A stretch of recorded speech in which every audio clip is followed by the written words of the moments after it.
it's time for Ag on 8, where we share ag news impacting you. Well, Canada's backtracking, taking off some of their counter tariffs on a number of U.S. products. Now, this includes live animals, dairy, coffee, plastics, leather, and other food products. But tariffs on steel, aluminum, and automobiles are still in place. That's as the two countries continue to negotiate. Early March is when the Trump administration began placing tariffs on Canada this year. Well, Iowa Governor Kim Reynolds and a group of farmers and business leaders are back in the United States after a trade mission to India. Reynolds announcing Iowa is now a partner state with Maharashtra, India. The governor saying she hopes the agreement will strengthen cooperation between Iowa and the country when it comes to agriculture, biotechnology, education, manufacturing, and renewable energy. There will also be a focus on expanding foreign investment and trade between the two regions. But this comes as President Trump has put additional 50% tariffs on India. Well, the U.S. Department of Agriculture expects this year's corn crop to be bigger than ever. Last month, they told us that they were expecting a record, but in September, they've bumped up those numbers even further, now expecting the crop to hit 16.8 billion bushels. The USDA is also predicting a slight increase in soybean production, but soybean exports are down 20 million bushels. That's as China hasn't taken the crop since May. The U.S. House of Representatives is trying to continue an act that it sets expectations for the quality of grain leaving the U.S. The lower chamber renewing the U.S. Grain Standards Act. It places official standards on grain and seed oils, covering crops like corn, wheat, oats, and soybeans.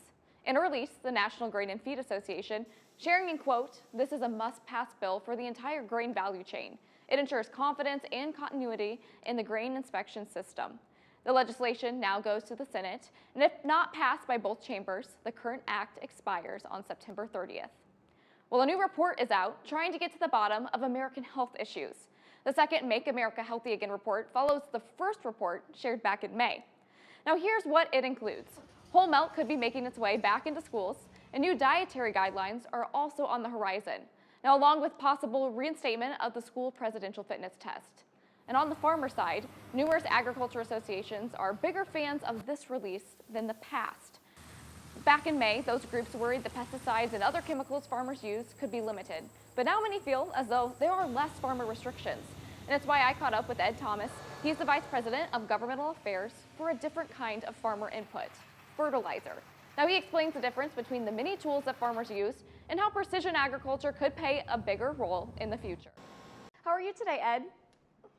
I'm doing well. Thanks for having me, Haley. Yes, well, we're glad to have you here. And like I had mentioned just before, during this first report, quite a few agriculture groups had some concerns. But this report, it seems like, is different. I mean, what's your take on the second MAHA report?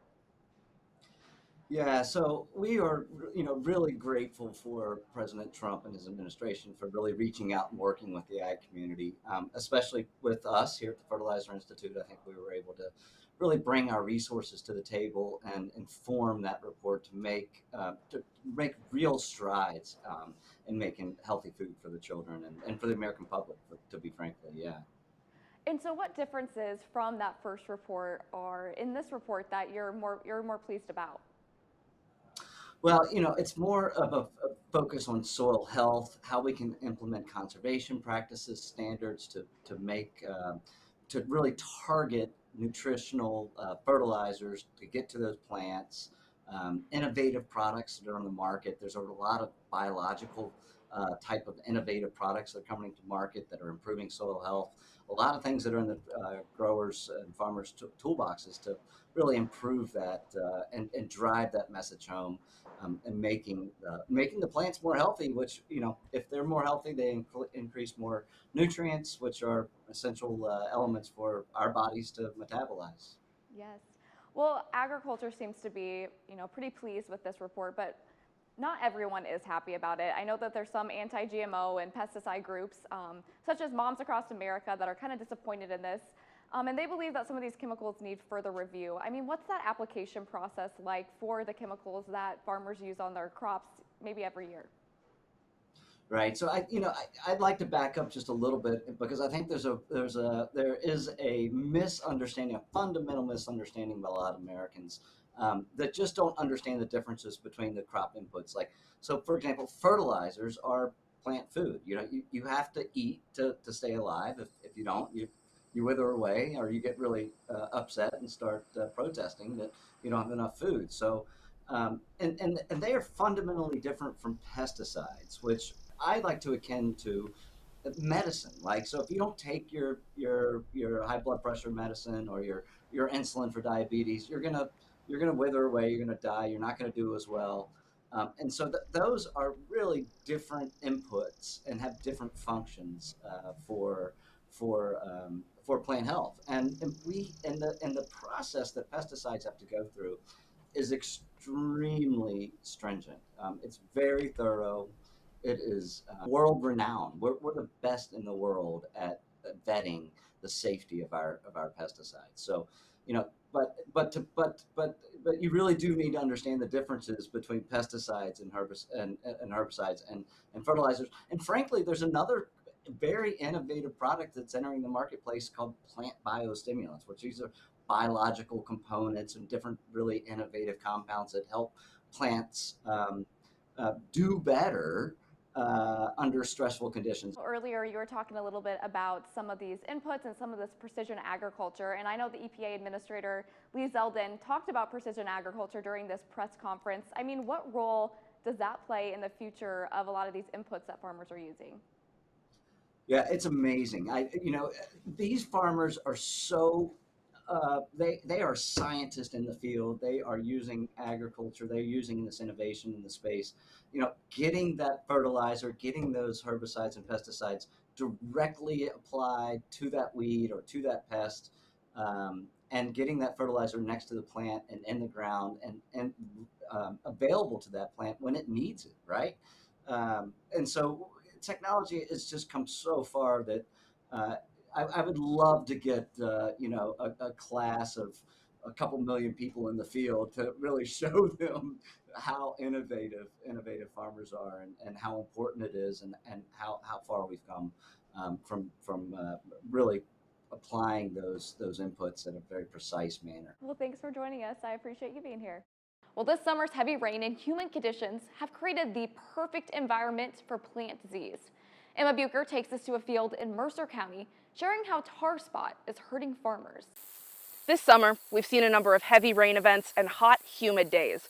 Now, while it's true that crops like these need water to thrive, too much water turns these stalks into a breeding ground for a fungal infection called tar spotting. Early on, you may find just a small lesion, but eventually it just keeps repopulating and it just takes over the plant. The disease shows up on corn leaves as small raised black spots. And if we can scrape those off, it's fly poop.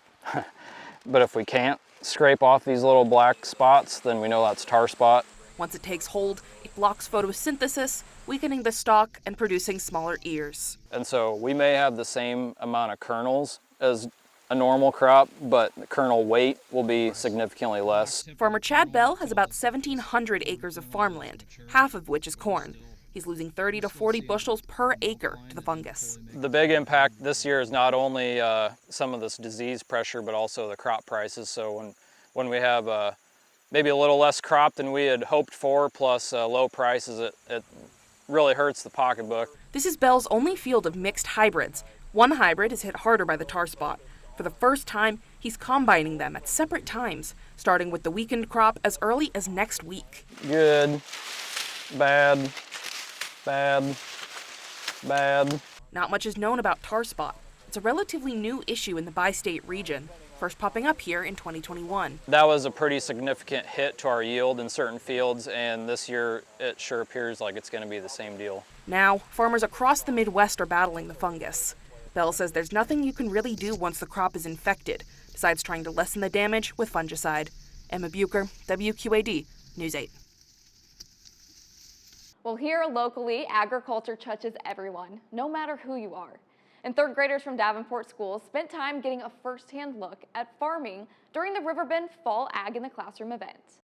In Iowa, agriculture affects everyone's lives no matter who you are, which is why students from Davenport schools are going from station to station learning about the importance of agriculture and how it affects them.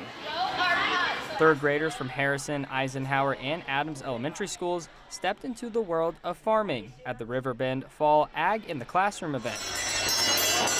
Students rotated through 8 hands-on stations learning about Iowa's biggest ag industries like beef, dairy, corn, soybeans, and farm machinery. Ag consultant Jenna Stevens is walking students through the soybean life cycle while giving them a taste of what growing crops is really like. After they finish up the skit, they actually get to grow their own soybean in a soybean germination kit.